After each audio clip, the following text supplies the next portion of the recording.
வாண்டா Vision episode 8ஓட break down தான் நம்ம பார்க்க போகிறோம். ஸோ போன எபிசோடில் பார்த்தீங்கன்னா வாண்டா விஷனில் நம்ம ஆகத்தா தான் இவ்வளோக்கும் நடந்ததுக்கு காரணம் அப்படின்ற மாதிரி ரிவீல் பண்ணியிருப்பாங்க.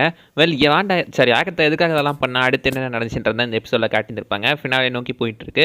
மற்ற எபிசோட் எல்லாமே அறமாக நின்றுட்டு இருந்தா இந்த எபிசோடு தான் பார்த்தீங்கன்னா ஒரு 3/4 மணி நேரம் கிட்ட வந்திருக்கும். அதுவும் கிரெடிட் ஸ்டோரி தான். மெயின் எபிசோட்னு பார்த்தா அது ஒரு 1/2 மணி நேரம் 35 மினிட்ஸ் அந்த ரேஞ்சு தாங்க வந்திருக்கும்.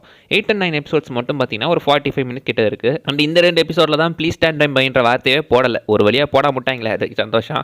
இந்த 2 தான் ஃபைனல் எபிசோட். ஸோ ஏன் அங்கெல்லாம் நடந்துச்சு இத்தனைக்கும் அதுக்கான ரீசன் அண்ட் இதெல்லாம் தான் பார்க்க போகிறோம். ஸ்டார்டிங் எடுத்துக்கிட்டிங்கன்னா நம்ம சேலத்தை காட்டுறாங்க. தமிழ்நாட்டில் இருக்கிற சேலம் கிடையாது, வெளிநாட்டில் அமெரிக்காவில் இருக்கிற சேலம். அமெரிக்காலையும் ஒரு சேலம் இருக்குங்க. ஆக்சுவலி அந்த சேலத்தில் தான் நிறைய விச்சஸ் சூனியக்காரிங்களாம் அங்கே தான் நிறைய இருப்பாங்களாம். இங்கேயும் பார்த்தீங்கன்னா அந்த காலத்துக்கட்டத்தில் கிட்டத்தட்ட ஒரு 200-300 வருஷத்துக்கு முன்னாடி நடக்கிற மாதிரி காட்டுறாங்க. அந்த டைமில் பார்த்தீங்கன்னா ட்ரையல் அங்கே ஒன்று நடக்குது. அதில் நம்ம ஆகத்தாவை கூண்டில் ஏற்றுறாங்க. கூண்டில் எரிக்கிறதுக்காக பார்த்தீங்கன்னா ஏற்றுறாங்க. ஏன்னா நம்ம ஆகத்தா வந்துட்டு தடை செய்யப்பட்ட ஒரு மேஜிக் யூஸ் பண்ண அப்படின்னு சொல்லி, வேற ஒன்றும் கிடையாது, டார்க் ஹோல் மேஜிக் தான். அதை யூஸ் பண்ணதுக்காக அவளை மேலே ஏற்றி அவளை கொள்றதுக்காக எக்ஸிக்யூட் பண்ணுறதுக்காக எல்லாம் அதெல்லாம் விடுறாங்க. ஆனால் அவன் என்ன பண்ணிடுறா, சுற்றி இருக்கிற எல்லாத்தோட மேஜிக்கை அப்சர்வ் பண்ணி அவங்களே பார்த்தீங்கன்னா ஏதோ சுருங்கின மம்மி மாதிரி ஆக்கிடுறா. அங்கே அந்த மெயின் வச்சுக்கிட்ட இருந்த ப்ராச்சியுமே எடுத்து வச்சுக்கிறா. அந்த மெயின் வச்சு அப்படியே இவங்க பவர் கொடுக்கும்போது பாருங்களேன், அவங்க நெத்தியில் ஒரு சிம்பிள், ஒரு க்ரௌன் மாதிரி ஃபார்ம் ஆகும். இதே மாதிரி தான் பார்த்தீங்கன்னா நம்ம வாண்டாக்குமே தலையில் க்ரௌன் மாதிரி ஒரு ஃபீல் இருக்கும். மேபி இந்த மாதிரி பவர்ஃபுல்லான சாஸ்திரஸ் எல்லாத்துக்குமே சூனியக்காரங்களுக்குலாம் தலையில் இந்த மாதிரி ஒரு க்ரௌன் வருமோ, இருக்கா வாய்ப்பு இருக்குது. ஒருவேளை பார்த்தீங்கன்னா அவங்க தான் இந்த விச்சஸோட குயினாக இருக்கலாம். அதனால் அவங்க தலையில் வந்துட்டு அந்த கீழே வாய்ப்பு இருக்குது. அவங்க கிட்ட இருந்தால் அந்த ப்ராச் எடுத்து ஆகத்தா தாங்கிட்டு வச்சுக்கோ. ஒருவேளை தான் குயின் ஆஃப் விச்சஸ்ன்றதை சொல்ல வராலோ, இருக்கலாம், வாய்ப்பு இருக்குது. அங்கேருந்து டேரெக்டாக இங்கே ப்ரெசென்ட்டுக்கு வந்தோம்னா இங்கே பார்த்தீங்கன்னா நம்ம ஆகத்தா வந்துட்டு வாண்டாவை கூப்பிட்டு எல்லா பிளான் எல்லாம் விளக்கிட்டு இருக்கா. அந்த இடத்துல நம்ம வாண்டாவால் மேஜிக்கை யூஸ் பண்ண முடியல. காரணம் பார்த்தீங்கன்னா அந்த இடத்த சுற்றி நிறைய இந்த ரூன் சிம்பிள் மேஜிக்லாம் போட்டிருக்கா ஆகத்தா. அதில் ஒரு சிம்பிள் பாருங்களேன், எம் ஷேப்பில் இருக்குல்ல, house of M comic refer பண்ணுறாங்களோ, ஏன்னா அதோட ரெஃபரன்ஸ் இங்கே சின்ன வந்துகிட்டு இருக்கு. வாண்டா தலையில் இருக்கிற அந்த கிரீடமுமே கிட்டத்தட்ட எம் ஷேப்பில் தானே இருக்கும். இடத்துல ஆகத்தா வாண்டாவை பார்த்தீங்கன்னா ஈஸியாக அரெஸ்ட் பண்ணிடுறா. வாண்டா என்ன தான் பார்த்தீங்கன்னா பவர்ஃபுல்லாக இருந்தாலும் அவள் விச்சுன்றது அவளுக்கே தெரியல. அவளுக்கே தெரியாமல் பார்த்தீங்கன்னா அவள் மேஜிக் அந்த பவர் யூஸ் பண்ணி இந்த மொத்த ரியாலிட்டியுமே கிரியேட் பண்ணியிருக்கா. வாண்டா பார்த்தீங்கன்னா தனக்குன்னு யாரும் இல்லைன்ற அந்த ஒரு ஆழ்ந்த டிப்ரெஷனுக்குள்ளே போய் ஒரு வித்தியாசமான ஸ்டேட்டில் ரொம்ப டவுனான ஒரு ஸ்டேட்டில் தான் அவன் இந்த மொத்த டவுனுமே அவள் ரியாலிட்டி மேஜிக் மூலமாக கிரியேட் பண்ணியிருப்பா. ஸோ நீ எப்படி இதை கிரியேட் பண்ண எனக்கு சொல்லு அப்படின்னு சொல்லி பார்த்தீங்கன்னா அவன் முன்னாடி சில மந்திர வார்த்தைகள் எல்லாத்தையுமே யூஸ் பண்ணி அங்கே பார்த்தீங்கன்னா பூச்சியை பறவையாலாம் மாற்றி காட்டுவா. இதெல்லாம் வந்துட்டு ஜஸ்ட் பேசிக் ஸ்மெல் தான். ஆனால் இதை கிரியேட் பண்ணுறதுக்கே நமக்கு நிறைய ட்ரைனிங் தேவை. நீ என்னடானா இவ்வளோ பெரிய ஊரை அசால்ட்டாக கிரியேட் பண்ணியிருக்க, ஒழுங்காக அந்த மேஜிக் என்னன்னு சொல்லு அப்படின்ற மாதிரி கேட்குறா. நீ சொல்கிற மாதிரி நான் விச்செல்லாம் கிடையாது, நான் ஒரு சாதாரண ஆள் தான், எனக்கு இந்த பவர் இருக்குது அப்படின்னு அவள் சொல்கிறா. அப்படியா, நீ யாருன்னு நான் சொல்லிட்டா அப்போன்னு பார்த்தீங்கன்னா அங்கேருந்து கூட்டிகிட்டு போய் அவளோட அந்த பாஸ்ட்லாம் அவளுக்கு காட்டிகிட்டு இருக்கா. எக்ஸாக்டாக பார்த்தீங்கன்னா நம்ம வாண்டா அந்த ஒரு ரியாலிட்டி கிரியேட் பண்ண அந்த ஒரு மொமெண்ட் இருக்குல்ல, அவளோட ரொம்ப டவுன் ஆன ஒரு மொமெண்ட், அதை திரும்ப கிரியேட் பண்ணால் இவ எப்படி இதை கிரியேட் பண்ணான்னு தெரிஞ்சுக்கலாம் அப்படின்றத பார்த்தீங்கன்னா ஆகத்தா முன்னாடி எடுத்து அவள் இதெல்லாம் பண்ணிகிட்டு இருக்கா. ஸோ ஆகத்தாக்கு சிம்பிளாக பார்த்தீங்கன்னா வாண்டாவோட பவர்ஸ் தேவை. இந்த அளவுக்கு பவர்ஃபுல்லான எனர்ஜி என்கிட்ட இருந்தால் நான் என்ன பண்ணுவேன் தெரியுமா அப்படின்ற மாதிரி அந்த பவர்ஸ் எடுக்கிறதுக்காக வந்திருக்கா. இந்த அளவுக்கு பார்த்தீங்கன்னா வாண்டாவோட தலையிலேருந்து ஒரு முடியை எடுத்து அதன் மூலமாக பார்த்தீங்கன்னா ஒரு போர்ட்டலை கிரியேட் பண்ணுறா. எக்ஸாக்ட்லி பார்த்தீங்கன்னா தோர் ராக்னராக்ல இதே மாதிரி தான் டாக்டர் ஸ்ட்ரேஞ்ச் தோரோட முடி எடுத்து ஒரு போர்ட்டலை கிரியேட் பண்ணியிருப்பாரு. அங்கேருந்து பார்த்தீங்கன்னா வாண்டாவோட அந்த ஒரு பாஸ்ட் செல்ஃப் எல்லாத்துக்குமே போகிறாங்க. அங்கே தான் வாண்டாவோட சின்ன வயசை காட்டுறாங்க. ஏஜ் ஆஃப் அல்ட்ரான் ஒரு ஃப்ளாஷ்பேக் சொல்லியிருப்பாங்களா, வீட்டுக்குள்ளே இருந்தோம் ஸ்டார்க் இண்டஸ்ட்ரீஸ் பாம்பு விழுந்துச்சுன்னு, அதே ஃப்ளாஷ்பேக் தான் இங்கே காட்டுறாங்க.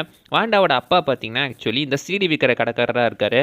அவர் தான் நிறைய இந்த மாதிரி சிட்காம் டிவி சீரிஸ்லாம் வித்துக்கிட்டு இருக்காரு போல இருக்கு. அதில் வர ஒரு ஷோ தான் டிக் வேன் டைக் ஷோ.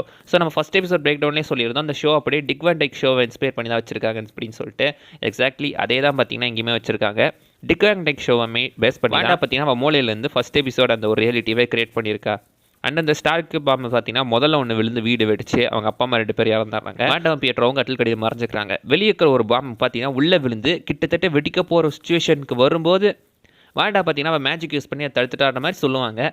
அதில் இருக்கிற அந்த ரெட் கலர் லைட் பாம்பு கூட பாருங்களேன், முதல் எபிசோடில் அந்த டோஸ்டர் இந்த மாதிரி தான் பார்த்தீங்கன்னா பீப் சவுண்டு கொடுத்துட்ருக்கோம்.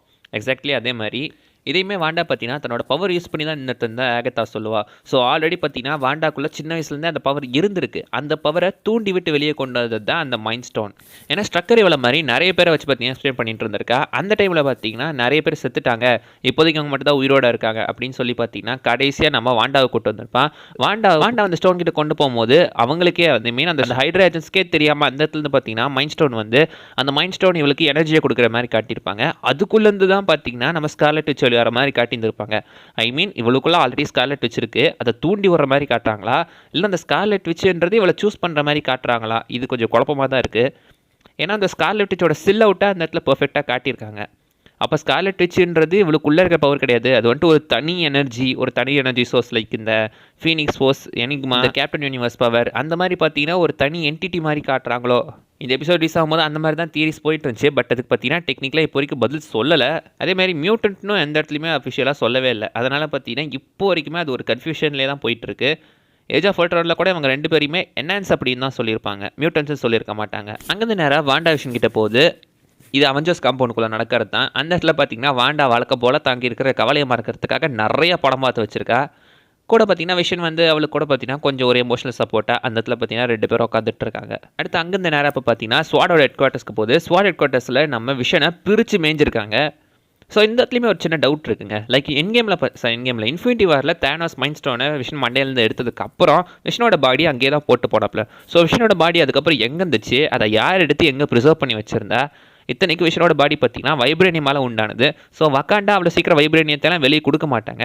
என்ன தான் பார்த்தீங்கன்னா அவர் சொல்லியிருந்தாலும், என்னதான் டிச்சாலா வந்துட்டு உலகத்துக்கு வைப்ரேட்டை கொடுக்குறதா சொல்லியிருந்தாலும், இதுக்கப்புறம் விஷனோட பாடி எங்கே இருந்துச்சு, யார்கிட்ட இருந்துச்சு, எங்கே போச்சு, இங்கே எப்படி வந்துச்சு, இந்த ஒரு குழப்பம் லைட்டாக இருக்க தான் செய்யுது. ஆனால் விஷ்ணுவோட பாடியை பிரித்து மேய்ஞ்சி போஸ்ட்மார்ட்டம் பண்ணிக்கிட்டு இருக்காங்க. அந்த இடத்துல பார்த்தீங்கன்னா விஷ்ணுவோட பாடியை அவங்க கொடுக்க மாட்டேன், நாங்கள் அதை திரும்ப பார்த்தீங்கன்னா ரெடி பண்ணுறோம், ஒரு வெப்பனாக ரெடி பண்ணுறோம் அப்படின்னு அவங்க பேசிக்கிட்டு இருக்க. அவனும் வெப்பன் கிடையாது அப்படின்னு நம்ம வாண்டா பார்த்தீங்கன்னா அவளை சொல்லி அங்கே நம்ம தலையில் கை வைக்கிறா. ஐ கான் ஃபீல் யூ அப்படின்னு சொல்கிறான். இதே மாதிரி தான் ஐ கேன் ஃபீல் யூ அப்படின்றத இன்ஃபினிட்டி வார்லேயே சொல்லியிருந்திருப்பாங்க. அதே திரும்ப அதுக்கு ஒரு சின்ன கால் பேக். அடுத்து வாண்டாவா காருக்கு வந்ததுக்கப்புறம் காருக்குள்ளே பார்த்தீங்கன்னா ஒரு நோட் இருக்குது. அது நேராக அந்த வெஸ்டியூக்கு தான் போகுது. வெஸ்டியூவில் இவங்க ஒரு இடம் வாங்கி செட்டில் ஆகிறதா இருந்தாங்க போட்டிருக்கு. அந்த இடத்துல அதாவது விஷன் செத்துட்டாப்லையே. ஸோ தனக்காக ஒரு இடம் வாங்கி விட்டுருக்காங்க போட்டிருக்கு. அந்த இடத்துல வாண்டா பார்த்தீங்கன்னா ஒரு செம்ம டவுன் ஃபீலுக்கு போகிறா. அந்த இடத்துல சுற்றி இருக்கிற இந்த நெய்பர்ஸ் எல்லாத்தையுமே வாண்டாவோட அந்த ஒரு செம்ம டவுன் ஃபீல் போன உடனே அவள் மேஜிக்கை அவளே யூஸ் பண்ணி இந்த வெஸ்டியூ மொத்தத்தையுமே அவளோட கண்ட்ரோல் கீழே கொண்டு வர ஒரு ஃபேக் ரியாலிட்டியே அப்படி அங்கே உருவாக்குறா. அண்ட் அவளோட பவர் யூஸ் பண்ணி பார்த்தீங்கன்னா ரியாலிட்டி மூலமாக ஒரு புது விஷனையே உண்டாக்குறா. இது கம்ப்ளீட்டாக பார்த்தீங்கன்னா இவளோட பவர் மூலமாக உருவாக்கப்பட்ட இந்த ரியாலிட்டிஸ் அந்த விஷயம் தான். அண்ட் லாஸ்ட்டாக எல்லாம் முடிஞ்சு பார்த்தீங்கன்னா லாஸ்ட்டில் நம்ம ஆகத்தா தான் வந்துட்டு இதை டைரக்ட் பண்ணுற மாதிரியும் அது ஒரு பெரிய ஷோ ஸ்டேஜ்ன்ற மாதிரியுமே காட்டிக்கிட்டு இருக்காங்க. ஸோ இது இவ்வளோக்கும் நடந்ததுக்கான ஆகத்தா தான் சொல்லாமல் சொல்கிறாங்க. அண்ட் வெளியே பார்த்தீங்கன்னா அவங்க பசங்க சத்தம் போட அங்கே தான் பார்த்தீங்கன்னா ஆகத்தா 2 பேரோட கழுத்தையுமே கயிறு போட்டு இறுக்கிட்டு இருக்கா.